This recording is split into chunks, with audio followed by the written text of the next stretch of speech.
तो कहानी का आगाज़ मारिया नाम की एक लड़की से होता है जो कि इस मूवी की हीरोइन है।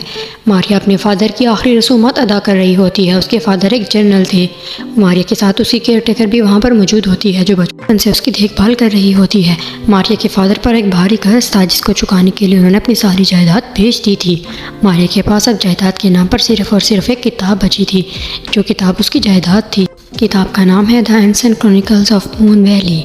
कट करके दिखाते हैं कि मारिया रात को अपने फादर के बारे में सोच रही होती है। तभी वो किताब को उठाती है और किताब को पढ़ना शुरू करती है। उस किताब में 100 साल पुरानी की शहजादी की कहानी होती है। ये दिखाते हैं कि कहानी की राजकुमारी बहुत ही खूबसूरत थी। उसका चेहरा सितारों की तरह चमकता था। उसका दिल बहते पानी की तरह साफ था और सिर्फ इतना ही नहीं, वो बहुत ही ज़्यादा हिम्मत वाली भी थी।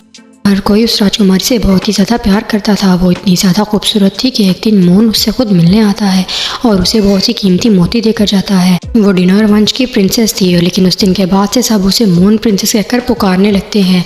फिर कट करके दिखाते हैं कि उस प्रिंसेस की शादी होती है। वो प्रिंसेस बहुत ही खूबसूरत लग रही होती है। उन दोनों की शादी होने वाली होती है कि प्रिंसेस का फादर उसे गिफ्ट में एक काला शेर देता है और साथ ही साथ उसका फ़ोन से उसे एक वाइट यूनिकॉर्न देता है। ये दोनों चीज़ें देखकर प्रिंसेस बहुत ही ज़्यादा खुश हो जाती है और खुशी में वो उनको अपने मोती दिखाती है जो चांद ने उसे दिए थे। और वो बताती है कि मोतियों की मदद से मैं पता लगा सकती हूँ कि कौन क्या सोच रहा है। और सिर्फ इतना ही नहीं, बल्कि ये मोती जिसके हाथ में होंगे वो जो सोचेगा वैसा ही होगा। ये सब बताने के बाद वो दिखाते हैं कि मारिया यहाँ पर कहानी बंद कर देती है और किताब को यहाँ पर रख देती है। इसके बाद कट करके दिखाते हैं कि मारिया अपने केयर टेकर के साथ अपने अंकल की तरफ जाने के लिए तैयार होती है। वो गाड़ी में बैठकर जाने लगती है। वो अपना सामान बांधकर मून ग्रे वैली में जाने लगते हैं जहाँ पर उसके अंकल रहते हैं। रास्ते में उनको डाकू पड़ जाते हैं। उन्हें मारिया को किडनैप करने की कोशिश करते हैं, लेकिन किसी तरीके से वो वहाँ से बच निकलते हैं और वो दोनों वहाँ से बचकर मून ग्रे वैली पहुँच जाते हैं जहाँ पर उसके अंकल रहते होते हैं। ये है मारिया के अंकल बेंजामिन का पैलेस। फिर दिखाते हैं कि मारिया के अंकल बेंजामिन आते हैं और मारिया और उसकी केयर टेकर दोनों अपने अंकल से पहली दफ़ा मिल रही होती हैं। मारिया को अपने अंकल कुछ खास अच्छे नहीं लगते। मारिया की केयर टेकर बेंजामिन को रास्ते में होने वाले वाक़े के बारे में बताते हैं। फिर कट करके दिखाते हैं कि मारिया के बेंजामिन के अंकल के पास एक काला कुत्ता होता है, बहुत ही बड़ा होता है। मारिया के अंकल बताते हैं कि ये कुत्ता बहुत ही ताकतवर है और ये किसी को भी खाने को पड़ जाता है और उसे मार डालता है। बेंजामिन मारिया की केयर टेकर को उसका कमरा दिखाता है और फिर वो मारिया को उसके कमरे की तरफ लेकर जाता है और उसको बताता है कि ये तुम्हारा कमरा है। मारिया अपने कमरे में आती है तो देखती है कि उसका कमरा खूबसूरत पेंटिंग से भरा होता है। सिर्फ इतना ही नहीं, उसके आसमान पर तारों जैसी पेंटिंग की होती है जो कि उसे बहुत ही पसंद आती है। ये सब देखकर वो बहुत खुश हो जाती है। उसके कमरे के एक साइड पर फायर प्लेस भी होती है। वो बहुत मज़े कर रही होती है। अगले दिन दिखाते हैं कि मारिया वो बुक लेकर कमरे से बाहर आती है। उसका अंकल वो बुक देकर उसे वो बुक ले लेता है। मारिया बहुत हैरान होती है और अपने अंकल से कहती है कि आप इस तरह मेरी बुक नहीं ले सकते, आप कुछ बताते क्यों नहीं। उसके अंकल कुछ बताए बगैर वहाँ से वो बुक लेकर चले जाते हैं। मारिया को अपने अंकल पर बहुत ज़्यादा गुस्सा आने लगता है। अगले दिन खाने के टेबल पर मारिया अपने अंकल को कहती है कि आपने मेरे फादर की बुक लेकर मुझसे अच्छा नहीं किया, ये मुझे बिल्कुल अच्छा नहीं लगा। उसके अंकल उसको डांट कर चुप करवा देते हैं। इन दोनों के दरमियान के आर्ग्यूमेंट को देखकर केयर टेकर उनकी सुलह करवाने की कोशिश करती है, लेकिन बेंजामिन उसे भी बोलने नहीं देता और उसे डांट कर चुप करवा देता है और कहता है कि मुझे खाने के दरमियान किसी का बात करना बिल्कुल अच्छा नहीं लगता, इसलिए बराए मेहरबानी आप भी चुप कर हाँ ना खाएं। उसके बाद वो मारिया को कहता है कि तुम्हारा फादर एक बहुत ही डरपोक इंसान था जिसने खुद को कर्ज में डुबोकर तुम्हें भी कर्ज में डुबो दिया। मारिया को बहुत गुस्सा आता है और कहती है कि मेरे फादर के बारे में आप ऐसा नहीं कह सकते। थोड़ी देर बाद उनके दरमियान आर्ग्यूमेंट शुरू हो जाते हैं, लेकिन आहिस्ता आहिस्ता हालात नॉर्मल होने शुरू हो जाते हैं। जब दोनों के दरमियान गुफ्तगू नॉर्मल हो जाती है तो उसके बाद बेंजामिन उनको अपना पैलेस दिखाना शुरू कर देता है और वो उनको रास्ते में होने वाले हमले के बारे में भी बताता है कि जिन लोगों ने हमला किया था वो हमारे दूसरे मुल्क डेवोर वंश के हैं, वो हमारे दुश्मन हैं, इसलिए तुम पास के जंगलों में कभी भी मत जाना। उसके बाद उसका अंकल उसको घोड़े पर बिठाकर बाज़ार में सैर करवाने के लिए लेकर जाता है। वो उसको सारा कुछ दिखाता है। मारिया को शुरू में सब कुछ बहुत ही नया लगता है, लेकिन आहिस्ता आहिस्ता वो सब कुछ बहुत ही जल्दी सीख जाती है और वहाँ के रहन सहन में घुल मिल जाती है। इसीलिए मारिया का अंकल उसको अकेले ही पूरा शहर घूमने की इजाज़त दे देता है।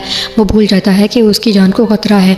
मारिया उन्हीं जंगलों की तरफ जाना शुरू कर देती है और उसे बहुत ही दर्द भरी आवाज़ सुनाई देती है।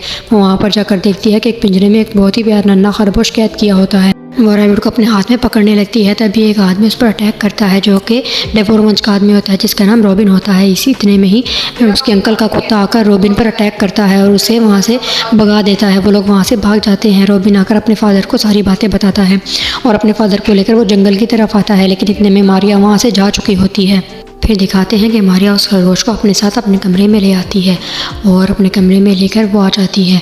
और रात को दिखाते हैं कि उसे एक वाइट यूनिकॉर्न बाहर भागता हुआ नज़र आता है। वो सोच रही होती है, वो क्या देखती है कि रात को उसके कमरे के आसमान पर बने हुए तारों की पेंटिंग भी मिलना शुरू हो जाती है। वो इन सारी घटनाओं के बारे में अपने अंकल को बताना शुरू कर देती है, लेकिन अंकल उसकी बात पर ध्यान नहीं देते और वहाँ से चले जाते हैं। फिर मारिया को उस अंकल का कुत्ता किचन की तरफ लेकर जाता है। वो देखती है कि बड़े से आईने में वो कुत्ता नहीं बल्कि काला शेर नज़र आ रहा होता है। वो बहुत हैरान होती है। फिर वो किचन में आती है। किचन में आकर वो किचन के शेफ़ को सारी बातों के बारे में बताती है।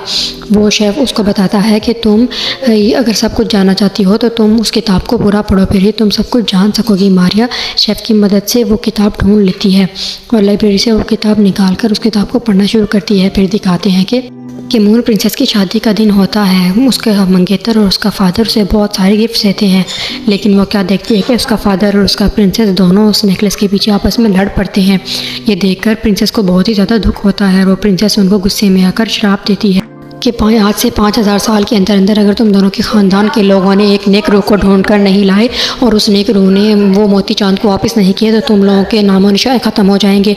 और इस दिन के बाद से उन दोनों ख़ानदानों के दरमियान में आपस में लड़ाई चल रही होती है और यहीं पर वो कहानी ख़त्म हो जाती है। और आज तक डिनर और मून वैली के लोग आपस में लड़ रहे होते हैं। इसके बाद मारिया शेफ़ के पास जाती है और शेफ़ को बताती है कि मैंने वो सारी कहानी बिल्कुल सही से पढ़ ली है। उसका शेफ़ कहता है कि अब एक नेक रूह ही इस मुल्क को बचा सकती है और वो नेक रूह तो मुझे लगता है तुम हो, क्योंकि तुम्हें बहुत ही कुछ अजीब गरीब दिखाई देता है और तुम्हें ही वो नेकलेस ढूंढकर चांद को वापस करना होगा। ये सब सुनने के बाद मारिया हैरान होती है और मारिया शेफ़ की बातों पर गौर करती है। उसके बाद मारिया अपने रूम में जाती है और अपने रूम में जाकर सोचती है कि मुझे शेफ़ ने क्या कहा है और वो उस नेकलेस के बारे में सोचने लगती है। फिर वो कैलकुलेट करती है कि उस टाइम से लेकर अब तक के टाइम का मतलब ये बनता है कि सिर्फ अगले साल तक का टाइम है। उसके बाद मूनक्रे वैली ख़त्म हो जाएगी और तबाह हो जाएगी। फिर वो सोचती है कि शायद मुझे ही सब कुछ करना है। वो अपने बिस्तर पर लेटी होती है, लेकिन टेंशन की वजह से उसे नींद नहीं आती और वो सोचती है कि मुझे ही मूनक्रे वैली को बचाना होगा। फिर वो तैयार करती है कि मैं इस मूनक्रे वैली को बचा कर ही रहूँगी। वो इस मूनक्रे वैली को बचाने के लिए अपने घर से सामान लेकर कुछ बाहर निकलती है और एक गार की तरफ जाना शुरू करती है। वो जंगल के रास्ते से उस गार की तरफ जाती है। उसे आगे वो गार नज़र आती है। वो उस गार में जाती है तो वहाँ पर उसे एक नेक लड़की नज़र आती है जो कि बिल्कुल किताब वाली मून प्रिंसेस ऐसी लगती है। मारिया देखकर चौंक जाती है। वो उसे कहती है कि मैं भी तुम्हारी तरह एक नेक रूह हूँ और मैं इन दोनों नेक रूहों को एक करने की कोशिश में सारी ज़िंदगी गुजार बैठी हूँ। और वो मारिया को लेकर अपने साथ आगे अंदर आ जाती है और कहती है कि तुम्हें अब ये सब करना होगा। मारिया उसको बताती है कि मेरे अंकल इसमें ज़रूर हमारी मदद करेंगे। उसके अंकल का नाम सुनते ही वो प्रिंसेस आग बगोला हो जाती है और उसे कहती है कि मेरे सामने उसका नाम मत लेना। उसके बाद वो उसको अपने साथ ले जाती है और बताती है कि डिनोर फैमिली ने बॉक्स चुराया था और जबकि उसकी चाबी दूसरी फैमिली के पास रह गई थी। उसके बाद मारिया को अपने बुक का पिन मार्क नज़र आता है। वो देखकर कहती है कि ये बिल्कुल उसकी चाबी जैसा लगता है। वो ये मार्क प्रिंसेस को दिखा देती है। प्रिंसेस उसको कहती है कि मैं तुम्हारी मदद करूँगी। प्रिंसेस उसको मदद करने के लिए अपने साथ डिनोर वैली की तरफ ले जाती है। वो उसको दूर से डिनोर वैली का पैलेस दिखाती है और कहती है कि इससे आगे मैं नहीं जा सकती, तुम्हें ही इससे आगे जाना होगा। मारिया क्योंकि उसको बहुत इसरार करती है, लेकिन वो प्रिंसेस अपनी बात पर अटल होती है और वहाँ से चली जाती है। मारिया भी अपनी बात के इरादे की पक्की होती है और वहाँ पहुँच जाती है। डिनोर के सिपाही उसको पकड़कर सरदार के पास ले आते हैं। सरदार के पास पहुँचते ही मारिया वो चाबी सरदार को दे देती है। सरदार देखकर बहुत ही हंस पड़ता है और चाबी लेकर वो बक्सा खोलता है। जब वो बक्सा खोलता है तो उसके अंदर कुछ भी नहीं होता, वो बिल्कुल खाली होता है। ये देखकर सरदार को बहुत ही गुस्सा आता है कि हम तो दोनों ख़ानदान इसे खाली बक्से के पीछे लड़ मरे। इस बात पर वो मारिया को एक कैद खाने में बंद कर देता है और वो दूसरी जगह पर उसका अंकल बहुत ही परेशान होता है कि मारिया आखिर कहाँ चली गई। फिर उसे शक होता है कि ज़रूर उसे डिनोर के आदमियों ने पकड़ लिया होगा। मारिया वहाँ से कैसे तैसे करके सिपाही को चकमा देकर वहाँ से भाग निकलती है, लेकिन उसका सरदार का बेटा उसको देख लेता है। रॉबिन सारे सिपाहियों को बुला लेता है, लेकिन मारिया बहुत ही बाहिम्मत लड़की होती है और वहाँ से भाग निकलती है। वो जंगल में पहुँच जाती है। आगे से उसके अंकल बेंजामिन का कुत्ता आ जाता है और उसे एक सेफ जगह पर ले जाता है। आगे दिखाते हैं कि मारिया का अंकल उसको बहुत ही गुस्से से डांटता है और कहता है कि तुम आइंदा के बाद इस घर से बाहर कदम नहीं रखोगी वरना मैं तुम्हारे हाथ पांव काट कर फेंक दूंगा। ये रवैया देखकर मारिया कमरे में चली जाती है और उसका अंकल रात को बैठा सोच रहा होता है कि शायद उसने मारिया को ज़्यादा डांट दिया और उसे अफसोस होता है और वो जाकर मारिया से सच्चे दिल से माफ़ी मांगता है। उसके बाद दिखाते हैं कि मून प्रिंसेस मारिया के कमरे में मौजूद होती है। मारिया उसको देखकर बहुत गुस्से में आ जाती है और कहती है कि आप उस दिन मुझे वहाँ छोड़कर क्यों भाग गई थी। मून प्रिंसेस उसको इस बात का जवाब नहीं देती और उसको उसको कैसे तैसे मना लेती है और उसको मून प्रिंसेस का सूट देती है। वो पहनकर मारिया बहुत ही खुश होती है। उसके बाद वो उसको आगे अपने रूम में ले जाती है और वहाँ पर वो पियानो बजाना शुरू हो जाती है। जैसे ही वो पियानो बजाती है तो उसकी यादों का फ्लैशबैक आईने में नज़र आना शुरू हो जाता है, जिससे मारिया को पता चलता है कि ये लड़की उसके अंकल की फियांसे थी और वो दोनों शादी करने वाले थे। लेकिन उसके अंकल को पता चलता है कि वो डेनो रवांच की है, जिसकी वजह से उसके अंकल उसे शादी करने से मना कर देते हैं और उसे अपने पैलेस से निकाल देते हैं और कहते हैं चली जाओ, मैं तुम्हें नहीं देखना चाहता। इसलिए वो प्रिंसेस एक जंगल की गुफा में जाकर रहना शुरू कर देती है। मारिया ये सब कहकर कहती है कि आप बेंजामिन अंकल से दोबारा बात करें, सब ठीक हो सकता है। लेकिन प्रिंसेस कहती है कि अब हमारे दरमियान सब कुछ ख़त्म हो चुका है और मेरा यहाँ पर रुकना ठीक नहीं, इसलिए ये कहकर वो प्रिंसेस वहाँ से चली जाती है। फिर उसके बाद दिखाते हैं कि मारिया ऊपर जाती है तो देखती है कि उसका शेफ़ वहाँ से मून प्रिंसेस की पिक्चर को हटा रहा होता है। इस पर वो शेफ़ को बुलाती है और वो क्या देखती है कि वो मून प्रिंसेस हिलना शुरू कर देती है और वो मारिया को उस नेकलेस के राज के बारे में बताना शुरू कर देती है। फिर शेफ़ कहता है कि तुम ही अब जाकर इस नेकलेस को ढूंढ सकती हो और तुम्हें इस नेकलेस को ढूंढने के लिए रॉबिन की मदद चाहिए होगी। मारिया कहती है रॉबिन तो हमारा दुश्मन है, वो आखिर हमारी मदद क्यों करेगा। लेकिन सब यही मशवरा देते हैं कि हमें रॉबिन की मदद लेनी चाहिए। इस पर मारिया कहती है ठीक है और मारिया जाने से पहले दोनों को, अपने अंकल को और मून प्रिंसेस को एक खत लिख कर जाती है और उन दोनों को मिलाने की कोशिश करती है। मारिया फिर वहाँ से जाती है, दोनों वो खत पढ़ते हैं और बहुत ही एक्साइटेड होते हैं कि हम इतनी देर के बाद मिलेंगे। लेकिन जब वो दोनों मिलते हैं तो उन दोनों को पता चलता है कि खत तो उन्होंने लिखा ही नहीं और ये सब मारिया ने किया है। इस पर मारिया के अंकल को पता चलता है कि मारिया पैलेस में नहीं है और मारिया का अंकल फिर मारिया को ढूंढने के लिए वहाँ से निकल पड़ता है और वो अपने आदमी को लेकर साथ निकलता है। जंगल में वो लोग जाते हैं और the moon of the princess भी उनके साथ ही होती है। वो सब मिलकर मारिया को ढूंढ रहे होते हैं। दूसरी तरफ दिखाते हैं कि रॉबिन का फादर मारिया को ढूंढ रहा होता है। उसने कीगल के जरिए उस पर नज़र रखी होती है, जिसके ज़रिए वो उसको ट्रैक कर रहा होता है। और उधर दिखाते हैं कि मारिया रॉबिन को पकड़ लेती है और वो रैबिट के ज़रिए उसे उल्टा लटका देती है और उसको कहती है कि तुम्हें मेरी मदद करना होगी। रॉबिन उसको कहता है कि मुझे छोड़ दो, लेकिन मारिया कहती है मैं तुम्हें सिर्फ एक शर्त पर छोड़ूंगी, अगर तुम मेरी मदद करोगे तो। रॉबिन उसकी मदद के लिए मान जाता है। फिर दिखाते हैं कि द मून ऑफ प्रिंसेस और बेंजामिन जंगल में भी अपना झगड़ा जारी रखते हैं और वो एक दूसरे से लड़ रहे होते हैं। दूसरी तरफ दिखाते हैं कि मारिया और रॉबिन मिलकर उसको ढूंढने लगते हैं, जबकि रॉबिन को एक आदमी पकड़ कर ले जाता है। मारिया अकेली हो जाती है। मारिया अकेली ही उस नेकलेस को ढूंढना शुरू कर देती है जब उसे एक वाइट यूनिकॉर्न नजर आता है। वो वाइट यूनिकॉर्न उसको नेकलेस की तरफ ले जाता है। वो नेकलेस के पास पहुँचती है तो साथ ही रॉबिन का फादर वहाँ पर आ जाता है और वो उसको आकर मारिया को मारने लगता है। वो दूसरी तरफ से बेंजामिन का कुत्ता भागकर मारिया को बचाने के लिए आता है, लेकिन इतने में रॉबिन का फादर उस कुत्ते को मार देता है।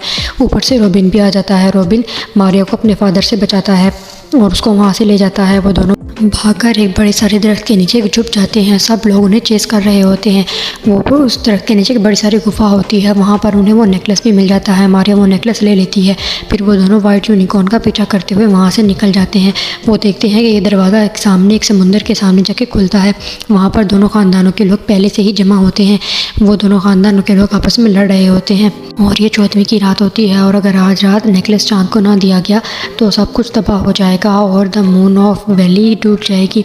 मारिया उनको समझाती है कि ये नेकलेस उन्हें चाँद को दे देना चाहिए, लेकिन वो लोग नहीं समझते और ऊपर से द मून ऑफ प्रिंसेस भी आ जाती है। वो अपने फादर को समझाती है कि आपको ऐसा नहीं करना चाहिए, आपको ये नेकलेस चाँद को दे देना चाहिए। अगर आप ऐसा नहीं करेंगे तो सब कुछ तबाह बर्बाद हो जाएगा। मारिया भी उनको ये बात फिर से समझाती है, लेकिन उनकी बात ये समझ में नहीं आती। फिर एंड पे मारिया गुस्से में आकर वो खुद ही नेकलेस के मोती समंदर में फेंक देती है, लेकिन समंदर इन मोतियों को कबूल नहीं करता और इन्हें वापस भेज देता है। वो सारे मोती आकर मारिया के ड्रेस के ऊपर चिपक जाते हैं। मारिया कहती है कि अब मैं इन्हें किस तरह से समुंदर को दूँ। मारिया को किसी ना किसी तरह ये मोती समुंदर को देने होते हैं, इसलिए मारिया खुद ही समुंदर में छलांग लगा देती है। वो समुंदर की गहराइयों में चली जाती है और वहाँ पर जाकर बेहोश हो जाती है। तभी एक बड़ी सारी लहर आती है जिसके अंदर बहुत सारे यूनिकॉर्न्स होते हैं। उनमें एक वाइट यूनिकॉर्न के ऊपर मारिया होती है और वो इसी के ज़रिए वहाँ से बाहर आती है। इस तरीके से समुंदर उन मोतियों को कबूल कर लेता है और सब कुछ सही हो जाता है। वो काला कुत्ता भी शेर बन जाता है और सब लोगों की आपस में जंग ख़त्म हो जाती है और आपस में सुलह हो जाती है। चारों तरफ रोशनी फैल जाती है और मारिया और रॉबिन की कहानी भी शुरू हो जाती है और व्यूअर्स इसी के साथ ये मूवी एंड हो जाती है। जी तो व्यूअर्स आपको ये मूवी ज़रूर पसंद आई होगी। इस मूवी को एक लाइक दें, सब्सक्राइब करें और हाँ, इस वीडियो को अपने फ्रेंड सर्कल में भी ज़रूर शेयर करें। And at the end viewers, thanks for watching.